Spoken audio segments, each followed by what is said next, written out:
গ্রামে আছি বলে হয়তো এত সুন্দর দৃশ্য দেখতে পারি আর তোমাদেরকে দেখাতে পারি। জাস্ট তোমরা দেখো, কিছুক্ষণের মধ্যে পুরো আকাশ মেঘলা করে এলো। জাস্ট দেখো, মেঘলা তো এমনি থেকেই ছিল, এখন মনে হয় যে খুব বেশি ঝড়টা উঠবে এক্ষুনি একদম।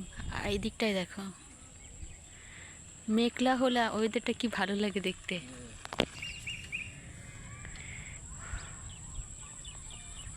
এই যে সুন্দর একটা মেঘলা ওয়েদার, একটা পরিবেশ দেখতে পাচ্ছ, ঠান্ডা ঠান্ডা হাওয়া আর মেঘলা আকাশ, তোমাদের যেমন খুব ভালো লাগছে আমারও কিন্তু খুব ভালো লাগছে।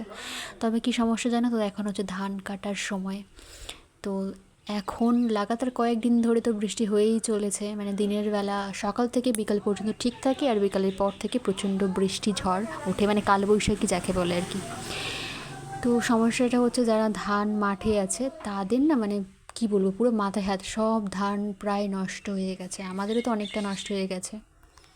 গ্রামে আছি বলে হয়তো এত সুন্দর দৃশ্য দেখতে পারি আর তোমাদেরকে দেখাতে পারি। জাস্ট তোমরা দেখো, মানে গ্রামে থাকলে এই যে এখন অসুবিধা হবে, কারণ অনেক মানে মানুষ চাষ করছে, ধান মাঠে আছে, কিন্তু এই যে সৌন্দর্যটা বৃষ্টি আসার আগে, এটা আমার যে কি ভালো লাগে। আমার মনে হয় তোমাদের সবার ভালো লাগে। কি হাওয়া দিচ্ছে, আমাকে উড়িয়ে নিয়ে যাচ্ছে হাওয়াতে, আর পিছিয়ে আছে গরু আনতে।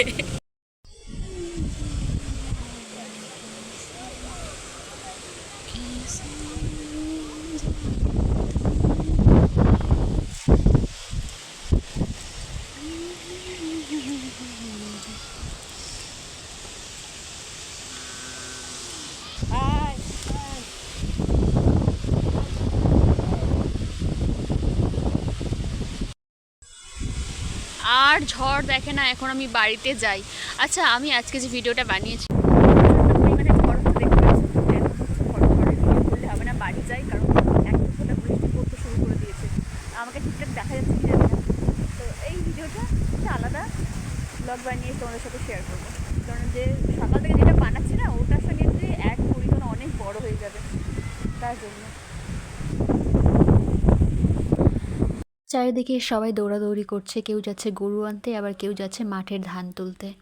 তো বৃষ্টি এসেছিলো, পরে বৃষ্টির ভিডিও নেওয়া হয়নি, তো নিলে দেখতে পারতে মানে কি পরিমাণে মানুষের ক্ষয়ক্ষতি হচ্ছে এবছর।